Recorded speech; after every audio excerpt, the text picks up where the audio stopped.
Bem-vindos a este guia técnico sobre o Chust Conga 4690. Somos a Kelatos Informática, especialistas em reparação técnica. Recolhemos o teu equipamento ao domicílio, fazemos diagnóstico gratuito e enviamos orçamento antes de reparar. Sem chamadas, sem deslocações.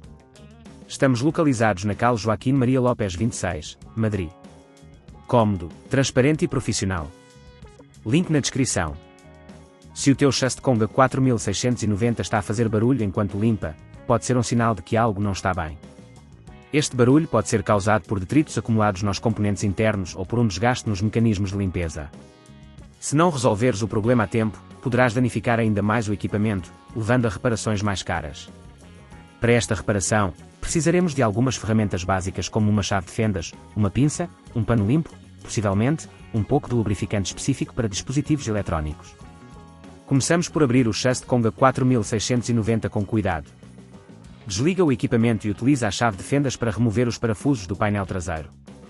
Lembra-te de guardar os parafusos num local seguro para não os perderes. Assim que o painel traseiro estiver solto, levanta-o gentilmente. Dentro, localiza o motor da escova, que é frequentemente a fonte do barulho.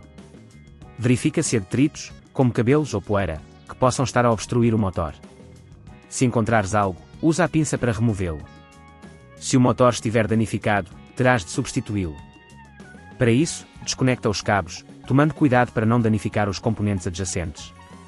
Lembra-te, se neste ponto achares que é demasiado complexo, lembra-te que na Kelatos recolhemos o equipamento no teu domicílio e devolvemos-te reparado.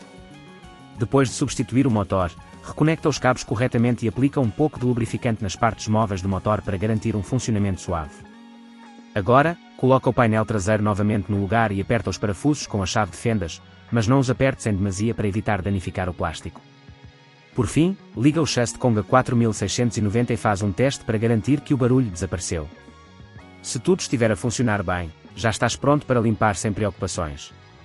Para evitar que este problema volte a ocorrer, é aconselhável limpar regularmente o teu dispositivo e verificar se não há detritos acumulados, além de realizar manutenções periódicas. Se não queres arriscar danificar o teu equipamento, na Kelatos recolhemos, reparamos e devolvemos ao teu domicílio em todo o Portugal continental. Link na descrição.